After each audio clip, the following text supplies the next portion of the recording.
Assalamualaikum warahmatullahi wabarakatuh. Kami di sini dari kelompok grup 4 akan mempresentasikan salah satu tugas asesmen kualitas informasi pada web desa Lengkong di Kabupaten Bandung. Untuk yang ini di kelompok kami grup 4 memilih untuk studi kasus dari Desa Lengkong. Di sini ada anggota ini dengan rekan-rekan saya, ada Kevin, terus ada Ali Faras, ada Chrysoporus, ada Zarvanoval dan Elisio Sindori. Oke. Di sini pada jenis-jenis dimensi yang ada itu ada beberapa 17 dimensi, tapi diantaranya kami memilih aksesibilitas, reputasi, akurasi, konsistensi, dan kelengkapan. Nah, kenapa kami memilih 5 dimensi tersebut? Pertama, aksesibilitas yang mengacu pada praktik pembuatan konten digital dapat diakses oleh semua orang termasuk penyandang disabilitas. Berdasarkan standar WCAG, WCAG sendiri adalah Web Content Accessibility Guideline. Yang kedua, reputasi yang mencerminkan persepsi atau cerita yang terbentuk tentang sebuah entitas di dunia internet, meliputi jejak digital, citra merek, dan testimoni dari pihak keluarga. Selanjutnya, akurasi yang berarti informasi yang adil, tidak memihak, dan terbebas dari kesalahan yang perhitungan atau tata bahasa. Kemudian, konsistensi yang menjadi poin penting dalam membangun pengalaman pengguna dan membangun kepercayaan dengan elemen yang konsisten. Terakhir, kelengkapan di mana informasi yang dihasilkan harus mencakup seluruh informasi yang dibutuhkan pengguna agar lebih mudah dicerna. Oke, selanjutnya bisa ke teman saya. Oke, yang kedua adalah menguraikan indikator asesmen per dimensi kualitas informasi. Dalam menguraikan indikator asesmen per dimensi kualitas informasi, terdapat beberapa poin penting. Untuk aksesibilitas, informasi harus dapat diakses secara setara oleh semua pengguna, termasuk penyandang disabilitas dengan konten yang sesuai kebutuhan dan memenuhi standar WCAG. Reputasi diukur dari persepsi dan citra entitas di internet, meliputi jejak digital, citra merek, serta ulasan dan testimoni dari pihak ketiga. Akurasi mengacu pada informasi yang adil, tidak memihak, dan terbebas dari kesalahan dalam perhitungan maupun tata bahasa.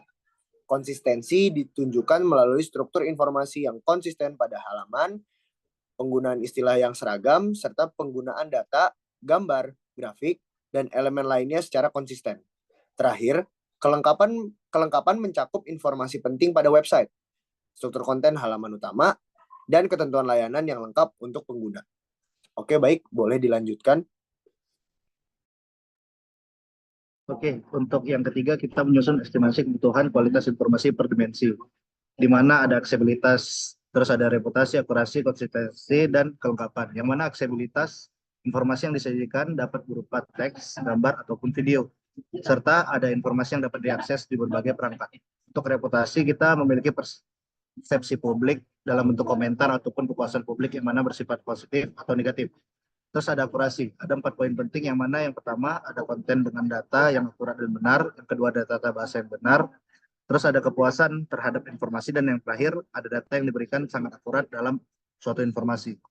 Terus ada konsistensi yang mana informasi dan istilah bahasa yang digunakan harus konsisten, dan terakhir ada kelengkapan, evaluasi pada kelengkapan informasi website. Selanjutnya boleh dijelaskan oleh teman saya Kevin. Baik, yang selanjutnya terdapat kita di sini melakukan asesmen per dimensi kualitas informasi. Yang pertama ada aksesibilitas, di mana di sini pada aksesibilitas sudah baik, di mana pada website terdapat lapak desa, rekam kehadiran pejabat, dan pembangunan desa. Jadi sebagai user publik kita bisa mengakses beberapa halaman tersebut. Di mana di sini juga terdapat mode untuk mode terang dan gelap untuk disabilitas cahaya, serta mode tampilan untuk gangguan warna. Boleh dilanjut? Yang selanjutnya terdapat reputasi, di mana pada reputasi ini, pada website ini menyertakan tentang like, suka, seperti pada konten dan artikel yang dibuat di website tersebut. Boleh lanjut? Selanjutnya terdapat akurasi, di mana pada tingkat akurasi ini, informasi pada website ini akurasinya mencapai tingkat akurasi yang tinggi, di mana terdapat kalender dengan tanggal-tanggal penting serta data statistik penduduk yang rinci. Boleh lanjut? Selanjutnya terdapat konsistensi, di mana konsistensi dalam struktur website ini sudah bisa dibilang cukup baik. Terdapat data table yang tertata rapi, terdapat artikel yang tertata rapi juga, namun ada sisi negatifnya yaitu drop down yang tidak menampilkan seluruh halaman. Next, lanjut.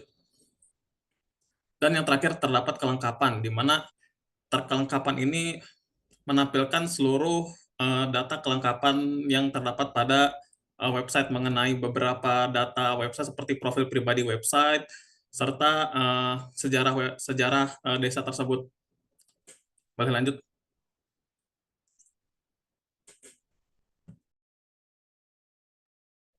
Untuk selanjutnya mungkin di sini ada kelompok mengkritisi hasil positif maupun hasil negatif atas temuan-temuan yang telah ditemukan.